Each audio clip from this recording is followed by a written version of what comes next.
The South Korea plane that actually crashed? Yeah, I don't know if you guys seen that video before. 179 people had unalived during that crash. So let's go ahead and watch that clip. Breaking news as we come on the air this morning. A plane crash in South Korea has taken the lives of 179 people. That's all but two of the people on board as it made a runway crash landing. For the very latest on this tragedy, we turn to ABC News transportation correspondent Gio Benitez. Gio, what do we know about the cause of this crash?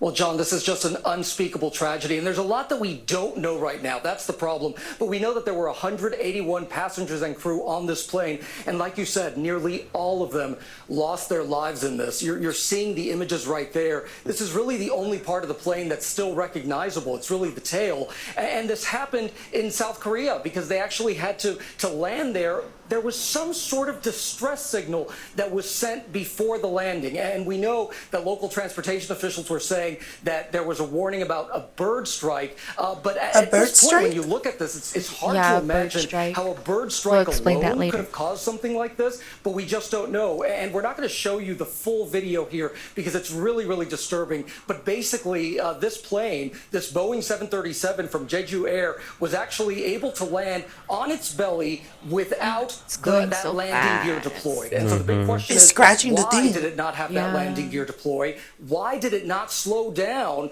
when it was landing on its belly? And then why there was this wall? There was this wall at the airport near the runway. When it veered off course, the plane actually hit that wall. That's when it exploded. So there are so many questions about all of this. And the sad part about this, there's so many sad parts about this, but what's really tragic about this is if that wall hadn't been there, they likely would have been able to survive this. And this was a Boeing 737-800. That is one of the most common airplanes in the world. I believe there are more than 4,000 of them currently in operation. That's about 15% of all commercial passenger planes in the world.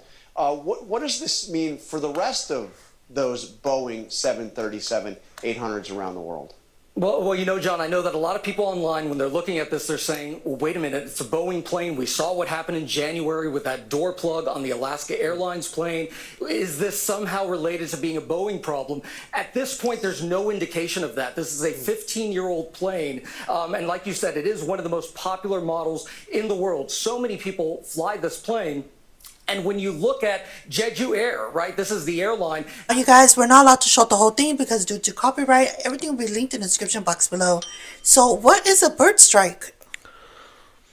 I believe a bird strike is when, due by nature, a bird doesn't really see where they're going. The plane probably was about to land and then the bird just suddenly got in the plane's way and struck the plane.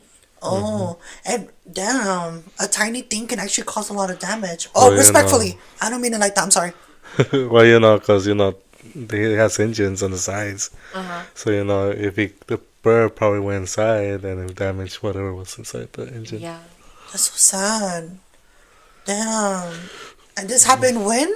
This happened December 29th, Eastern Time, 7 p.m. But for South Korea, it was 9 a.m. Oh, different time zone. Yes. So to us is nighttime, to them is daytime. Yes. Wow. Rest in peace to the, to them. And also, I want to give shout out and also condolences to the family and friends. And let's give a moment of silence for the ones that lost their lives.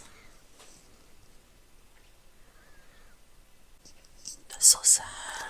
Very sad. May they rest in peace. Condolences. Condolences.